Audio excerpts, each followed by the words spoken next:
to vote on the amendment to the original motion, is that correct? But you need to vote, if there's any discussion on Mr. Nutter's, then now would be the time where someone can call it. Okay, we have a motion by Mr. Nutter, and that was seconded by Mr. Wiles, is that correct? Yes. To amend the original motion to immediately stop collection of the A&P tax. So we need, is there any discussion on that? Yes, and I'd like to just say that, talking with some of the business owners that have in Searcy, when they had to go through the process of getting the tax set on their system, or whatever type of system they had, the cost and the burden to do that, well, I think would be added, again, unnecessary to them. The tax was set up and voted on by the council, and I think has been in process legally to continue with the tax until the election. I think if you ask many of the businesses, they would want to continue with it. That way, if we vote to continue the tax by the citizens, then nothing changes. Madam Mayor, Yes, sir. I think, kind of disagree with Mr. Dixon, because the state constitution, we need to follow the state constitution. And I believe that, Mr. Gibson, doesn't it say that when the petitions have been certified and everything, and this goes to election of people, the tax is held in advance? Does that specifically in the context of referenda for state measures, and it does so for county measures. The allegation is that it also does so for city measures. Madam Mayor, may I? The explicit language, I don't see in the Constitution. That's one of the points. May I be recognized? That's one of the points of contention in the lawsuit, Mr. Nutter. If you want to have your lawyer speak, you haven't spoken to your lawyer about it. Okay. Mr. Sterling has the floor prior to you. It's okay. May I? No, it's okay if I say. Well, you're the council member, and I'm just asking if I might be recognized because other folks in the Thank you. gallery have been recognized. Okay, thank you. In looking at local government in the Constitution, 1455-401 says existing ordinances continue in force. All laws, ordinances, resolutions, or orders lawfully passed and adopted by the city or town council not inconsistent with the Constitution or laws of this state shall be, remain, and continue in force until altered or repealed by the council. So, I know it has something to do with the county government, I know it has something to do with state government, but in municipalities, this is the law in which I live. So, But that and is, if I'm incorrect, I'm incorrect. that is a point of contention in the lawsuit. If Mr. Niblock is asking, or Mr. Nutter is asking for Mr. Niblock to speak, we need a motion amending the agenda to allow him to speak. I'll make that motion. Second. We have a motion by Mr. Sterling and a second by Mr. Nutter to allow Mr. Niblock to address the council. Thank you. I do appreciate the opportunity to vote. Need to Oh, vote. that's all right. I'm just too eager. We all get eager. Yes. Would you call the roll, please? Mr. Sterling? Yes. Mr. English? Yes. Mr. Lyle? Yes. Mr. Brewer? Yes. Mr. Schellenberg? Yes. Mr. Nutter? Yes, ma'am. Ms. Soniat? By all means, Mr. Dixon? Yes. Mr. Whitlock? Thank you. And I'll restate, I do appreciate the opportunity to stand before this honorable council. I know that this has been a long and litigious matter.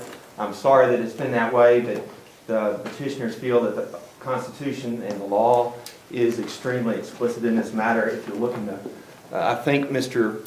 Young passed out some information, and if you'll look at, in that packet of information is Schichtel versus Utah, which is a 1927 Arkansas Supreme Court case. It is directly on point. It concerned itself with a municipality, and it basically says that the entire ordinance, and that's what we have here is an ordinance, is suspended. The court and I quote it, "We conclude therefore that when electors have sufficiently petitioned for referendum of an ordinance and have so far complied with the provisions of Amendment 7, that nothing remains but the ministerial act of calling an election, a duty performed by which may be coerced by mandamus. The operation of the ordinance is suspended and remains suspended until the election is ordered and held. It's immaterial, therefore, that the ministerial duty of ordering the election was not performed. The operative effect of the ordinance was to suspend it and will remain suspended until the election is held and the ordinance adopted by the electors of the town." The Constitution says abeyance, and the Supreme Court has interpreted that to be suspended. That's a very common word used in our everyday language. We know what it means. It means stop it. So that would include the tax. That would include any action on or behalf of the A&P Commission. They shouldn't take any action whatsoever, including the tax, including attempting to jail anybody for trying to not pay the tax. So the law is clear. The petitions were filed, they're being certified. The only thing left to do is to declare an election and suspend or hold in abeyance the ordinance. Again, thank you very much for your kind attention, and I hope that you will take this to heart and just follow the law. Thank you. Thank you, sir. But you need a copy of this? No. Mayor, I'd like to make a motion. We have Okay. a motion to amend a motion already. So are we amending the motion, the amendment of the motion? No, I think we're amending a motion. Not his motion. Are we still on We're Carl? still on Carl's amendment. So I think we need to clear that up before we proceed further. I guess if there's no further discussion on the amendment to the motion, we vote on that and then we go back and vote on the original motion. Madam Mayor, Yes? did I understand correctly, Mr. Gibson, to say that this question is part of the lawsuit that has been filed? Yes. Madam Mayor, so what I read in the law is, and I guess I need to ask Buck this, if I can ask him, is this not the law? This is why you should not allow litigants to address the council, in my estimation. That's a matter that is better left for discussion at the court level. I don't frankly think that case cited by Mr. Niblock is as explicit as he wants it to be. Abeyance means abeyance. It's not the same language that's used. It's a 1927 case. That's why we have judges.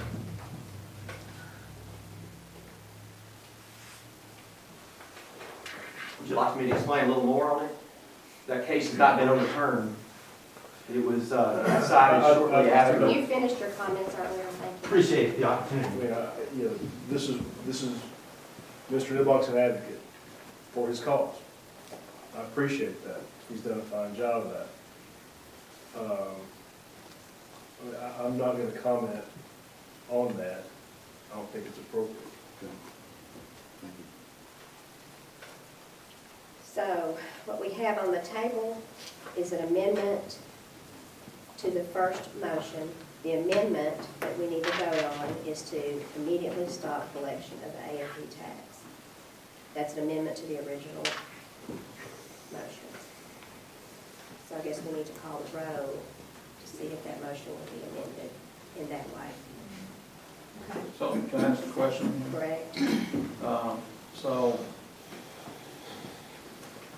for us to have a vote on the ordinance, on the A&P ordinance by the people, we can still collect taxes? I don't think so. I think if we're going to set it aside, we're going to set aside the ordinance and declare a vote by the people. There's something missing there. Or At this point, that's up for the council to decide. I mean, that's a political decision that you have to make. That's not, the legal question is not before this council. You've chosen to take it in front of the circuit court. That's where we are.